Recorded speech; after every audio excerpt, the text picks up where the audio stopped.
Сәлем достар. Бүгін мен сіздерге үйде блинчик құймақты қалай пісіретінімді көрсететін болам. Алдын ала заттарын бәрін осылай дайындап қойдым. Алдын ала осылай қант саламыз, 1-2 қасық. Столовый ложкамен тұзымызды саламыз.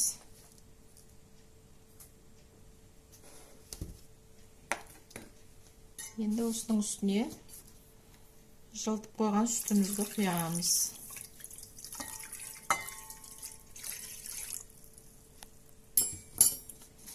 Тағы да аз содасын қосатын болам. Осындай чайный ложкамен жарты қасық. Соны біраз араластырамыз.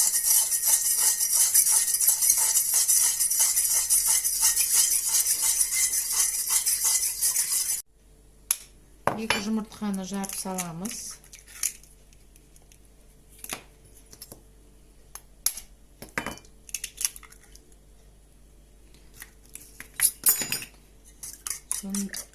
Сол жұмыртқамызды жақсылап араластырамыз.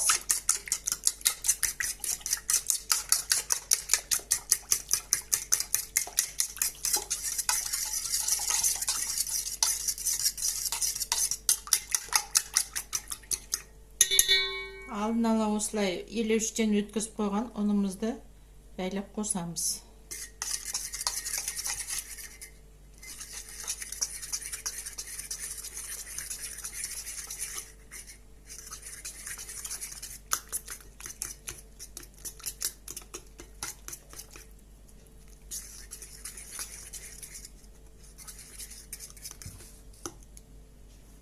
Ал енді ең соңында осындай 2 қасық, аз қасық май құямыз.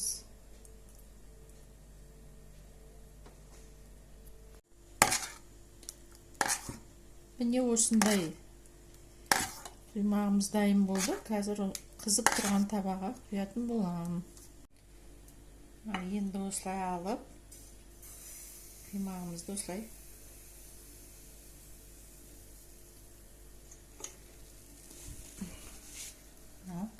келіп қоямыз. Орташа отта піседі.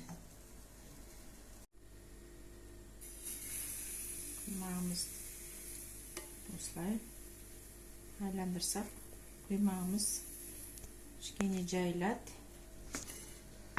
Осылай отқа қоямыз, орташа отта пісіреміз.